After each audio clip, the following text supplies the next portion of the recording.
वो एक गर्मी का दिन था। ब्राइट सा सूरज आ रहा था और मौसम भी बहुत अच्छा था। मगर वो जिस जगह में मुझे लेके गया था वहाँ पे सूरज की रोशनी भी नहीं पहुँचती थी। उसने मुझसे कहा था कि तुम्हें चिंता करने की कोई बात नहीं है, यहाँ पे हमें कोई भी नहीं ढूंढ पाएगा क्योंकि आज तक यहाँ पे कोई भी नहीं आया है। तो तुम अंदर आ जाओ, डरने की कोई बात नहीं है, ज्यादा देर तक यहाँ पे रुकने की जरूरत नहीं है, तुम जल्दी से अंदर आ जाओ। उस बंकर के अंदर बहुत ज्यादा ठंड थी और सब कुछ अंधेरों में भरा हुआ था। मेरे लिए वो एकदम एक अलग दुनिया की तरह था। उस बंकर के अंदर मुझे ऐसा लग रहा था कि मेरी स्किन जलने लगी थी और इसीलिए मैं वहां से भाग गई क्योंकि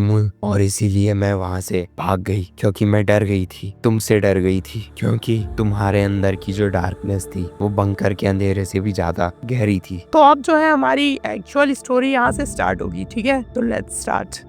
स्टोरी की शुरुआत में हम लोग देखते हैं कि एक अच्छा सा मौसम हो रखा है और बारिश हो रही है एकदम बढ़िया तरीके से, और एक स्कूल के अंदर कुछ लड़कियां बात कर रही हैं कि या man I just hate that rain, that's so annoying. या मुझे भी बारिश बिल्कुल पसंद नहीं है यार मेरे दोस्त। वो चीज दिख रही है तुम्हें, वो चीज बारिश में और भी ज्यादा डरावनी नहीं दिखती। मैं इन दीवारों की बात कर रही हूँ, ये डरावनी सी दीवार। मैंने ये भी सुना है कि उन्होंने वो जो रोड है इसलिए बंद कर दी क्योंकि वो दीवार जो है तोड़ने वाले हैं। मगर क्या तुम्हें इसमें कुछ अजीब नहीं लगता कि वो एकदम से इतनी बड़ी दीवार तोड़ रहे हैं? क्योंकि तुम इसके बारे में सोचो तो ये कुछ अजीब है। मैंने तो सुना है कि वहां से कोई कूद गया था इसलिए वो इसे तोड़ रहे हैं। यार तुम्हें पता है ना कि मुझे आज ही उस रास्ते से जाना है, तो तुम इस तरह की बात क्यों कर रही हो यहाँ पे? वेल, क्या पता तुम्हें रास्ते में कोई भूत दिख जाए। Shut up dude. और तभी हमें दिखती है पीछे लड़की जिसके पेट में शायद दर्द हो रहा है, पता नहीं किस टाइप का है, बट बाकी जो लड़कियां हैं वो उसका मजाक उड़ा रही हैं बोल करके कि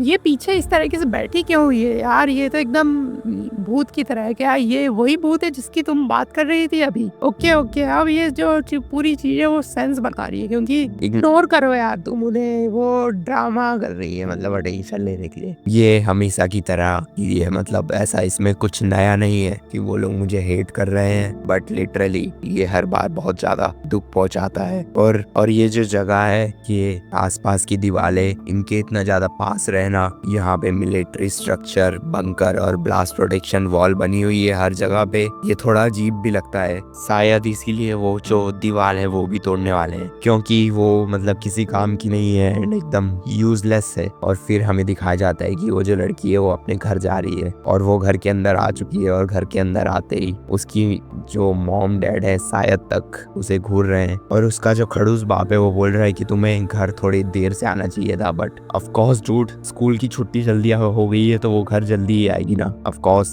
मेक सेंस। और उसकी माँ जो है वो बोलती है कि तुम्हें थोड़ा आराम करना चाहिए, इसलिए वो अपने रूम के अंदर जाती है। तभी जो उसकी मॉम होती है वो अपनी दूसरी बेटी को अंदर देखती है और कहती है कि तुमने अभी तक स्कूल की ड्रेस नहीं उतारी है। और फिर जो वो लड़की अंदर बैठी हुई होती है वो धक्का देके निकलती है अपनी मेन कैरेक्टर को। और यहाँ पे मुझे ऐसा लग रहा है कि ये जो लड़की है इसके असली मम्मी पापा नहीं है, ये मोस्ट प्रोबेबली जो दूसरी लड़की होती है वो कहती हो जाती है कि ये बहुत ज्यादा अनोइंग है यार, मैं वापस से इसे नहीं झेल पाऊंगी, ये अब वापस से घर पे रहेगी, छुट्टी चालू हो गई है तो अब मेरे को इसे झेलना पड़ेगा यार, ये बहुत गलत है, मेरे रूम में पहले ही इतनी जगह नहीं है। कैरेट, तुम्हें पता है ना यार हमारे अलावा उसका है ही कौन? मगर वो जो लड़की होती है वो फिर भी खड़ूस एकदम लाइक लिटरल बैडएस बनने की कोशिश कर रही है। इसका मतलब ये थोड़ी है कि हमें उसकी देखभाल करनी पड़ेगी यार, दैट्स इनफ। और हमारी जो मेन कैरेक्टर है वो दरवाजे के पास खड़े होकर सब सुन रही है और बहुत ही ज्यादा सैड और गुस्से वाली फीलिंग मिक्स हो गई है उसके अंदर। तभी वो जो आंटी जी रहती है वो बाहर से आती है और कहती है कि वो तुम डोर के पास क्यों खड़ी हो, क्या तुमने सब सुन लिया? वेल, तुम्हें इन सब के बारे में स्ट्रेस लेने की कोई जरूरत नहीं है, वो आज कुछ ज्यादा ही सेंसिटिव हो रही है। और हमारी मेन कैरेक्टर कहती है कि धन्यवाद आपका, मेरी देखभाल करने के लिए बहुत बहुत शुक्रिया। और वो जो उसकी आंटी कहती है, सियोन आज के लिए क्या तुम बस किसी अपने दोस्त के यहाँ पे रुक जाओगी? बस आज के लिए, मैं बस यही चाहती हूँ कि तुम्हें यहाँ पे अनकंफर्टेबल ना रहे। हमारी मेन कैरेक्टर मनी मन में कहती है कि मेरी जो आंटी है वो ही एकलौती पर्सन है जिन्हें मेरी परवाह है, धन्यवाद आपका। मुझे पता है कि वो मुझे निकालना नहीं चाह रही है, उन्हें बस यही लगता है कि मेरे दोस्त होंगे जिनके घर मैं रुक सकूं। वेल, दोस्त।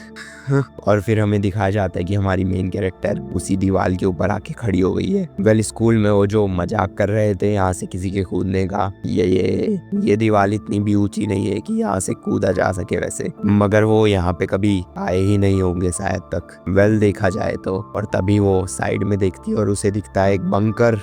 और बंकर को देखते ही उसकी जो पुरानी बुरी यादें हैं वो भी आने लग जाती है, मगर वो मन ही मन में कहती है कि जो भिखारी होते हैं उन्हें चुनने का कोई हक नहीं होता है ना। और वैसे भी बारिश यहाँ पे लगता नहीं कि बंद होगी। अगर सच कहूँ तो ये दीवार अगर थोड़ी और ऊंची होती तो मैं शायद यहाँ से कूद जाती, बट मेरे अंदर इतने गट्स ही नहीं है और मैं इतनी पैथेटिक हूँ कि मैं उस बंकर के अंदर चली गई। बंकर के अंदर बहुत ही ज्यादा अंधेरा हो रखा था और इसका हॉलवे जो इतना बड़ा था कि मेरे फोन की जो रोशनी थी वो भी इसके एंड तक नहीं पहुंच रही थी। वेल, यहाँ पे ऐसा लग रहा है कि मैं किस टाइप की इनिशिएशन कर रही हूँ, बट मेरी किस्मत बहुत ज्यादा अच्छी थी कि मुझे एक बाथरूम मिल गया था जहाँ पे मैंने अपने कपड़े धो लिए। और मेरे हिसाब से यहाँ पे पानी और बिजली इसलिए चल रही है बिकॉज ये इमरजेंसी के लिए बनाया गया है, ऑफ कोर्स। वेल, क्या हो अगर मैं यहीं पे रहने लग जाऊँ हमेशा के लिए। वेल, मुझे लगता है मुझे सो जाना चाहिए, क्योंकि अगर मैं जागती रही तो मेरे मन में ऐसी अजीब अजीब से ख्याल आते रहेंगे। मैं तो बस इतना चाहती हूँ कि एक दिन कोई मुझे